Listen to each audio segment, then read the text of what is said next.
Most times, organizing your life is based on your personal preferences. Yet, we all need to know a thing or two about how to do it just right. Getting organized is easy. Staying organized requires discipline. Hi guys, welcome to my personal coaching club. Please subscribe and like this video and turn on notifications so that you know when I post. Thank you. So let's look at 10 ways to organize your life. Number 1, write things down. Forming the habit of writing things down as they come to you is one of the best habits you can form. I have discovered that if I think of a fresh idea and I do not make the effort to put it down in writing at that particular time, whether on a piece of paper or even on my phone or computer, I tend to forget the idea altogether. Sometimes completely altogether. Once in a while, I may be able to recollect what it was, but the majority of the time, I actually do forget all about what it was. And everything I do to try to recollect it does not work out. So these days, if I get an idea, I immediately take note of it in some form. I write it down, even if I do it in a cold form that I can easily understand. Whenever I see it or refer back to it, something I can follow through it. What is your experience with this? Do you also forget things and you fail to put it down in writing? Share with us in the comments. If you want to be organized and orderly and have your life progress the way you want it to be, the way you would love it to, then start writing things down. Unless you've got a brain like a memory, like a computer, write down things you want to do and your ideas as they come. Number 2, create a routine. Writing things down is a good thing, yet creating a routine of where you keep your ideas and how you can remember to go back to them is essential. If you take note of ideas, you should be able to have a place where you keep them together. Rewriting them on post-its where you can see them every other day, or creating a binder or folder, physically or digitally, where you write them out in details and store routinely will help you stay organized. If you have them in a disorganized format, you may delete them or forget them eventually.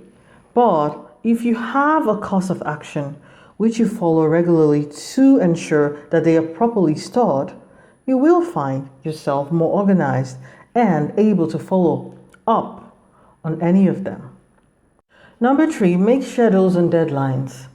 Now, being organized is not about being perfect. It's really not about it. But every minute spent organizing an hour is earned. If you start to follow up on your ideas and you make schedules that are timely and realistic for you to follow, you find out that your life is more coherent.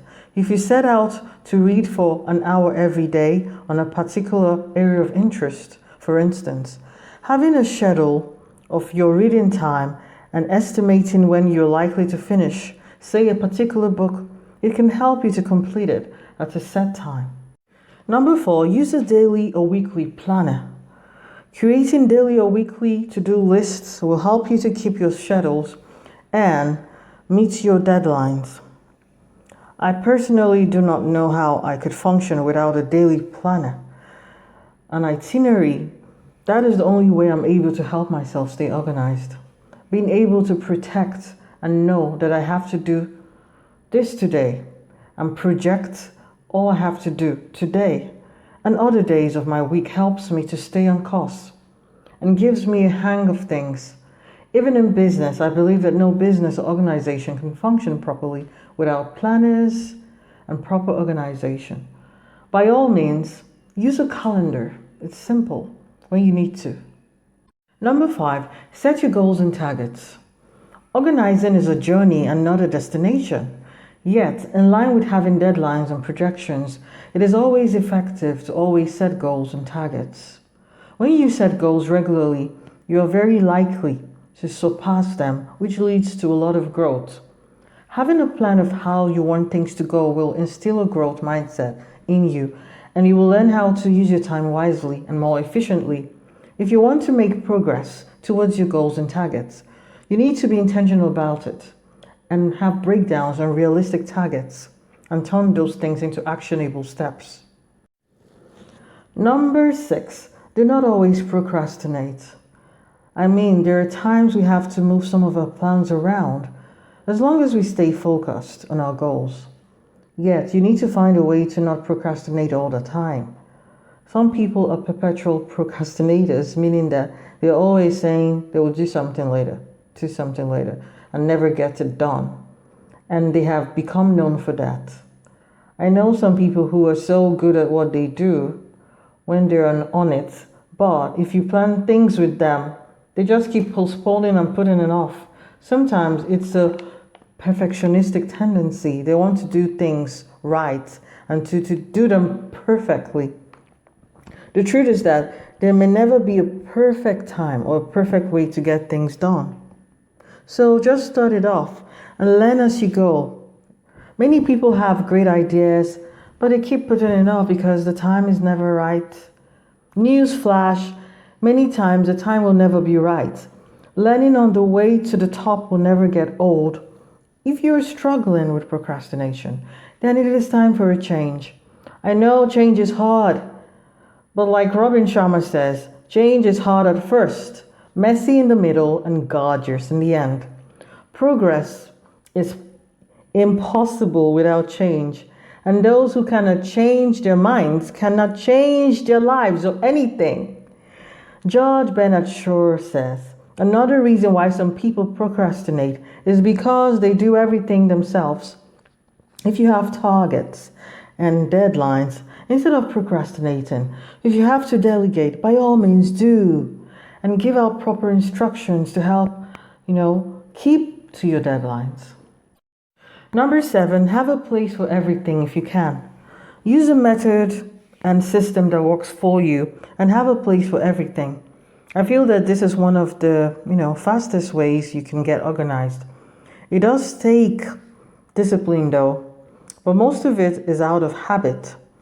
There's a reason why you have your toothbrush and toothpaste in your bathroom and not in the kitchen.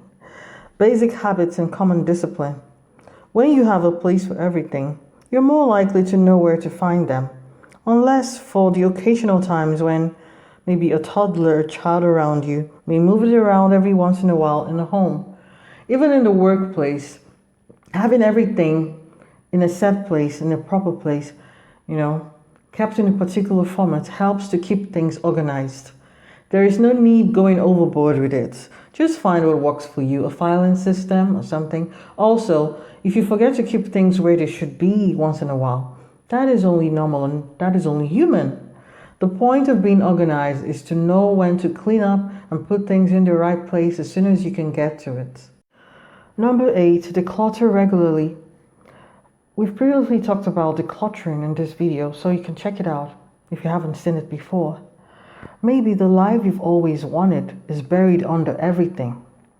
Learn to regularly declutter by clearing up the clutter. Because out of clutter, you find simplicity. From discord, find harmony. And in the middle of difficulty lies opportunity.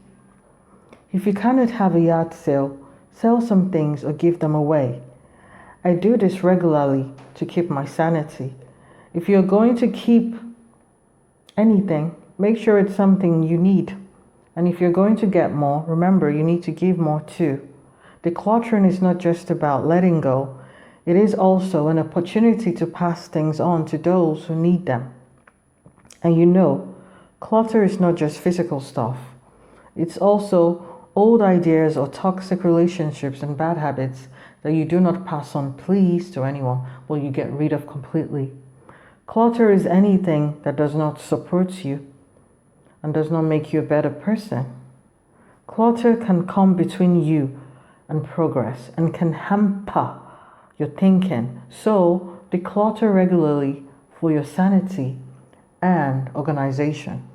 Number 9, keep only what you need. Yes, I said it before, owning less is better than organizing more. I know someone who keeps only 10% of everything. like 10 of every clothing she owns, 10 shirts, 10 shoes, 10 purses, 10 of everything, and so on. That is a good way to organize your life. If you want to improve your life immediately, clean out the closet. Often, what we hold on to holds us back. I'm not sure why we like to hold on to things, but the art of letting go is a very powerful habit. Nothing owns you when you know how to keep only what you need. If you do not use it or even need it, find someone who does and give it away. Some ideas do not belong to you and your purpose. Maybe it is time to let them go so you can concentrate on the ideas that resonate with you. Make room for the best stuff by letting go of good stuff that is not for you.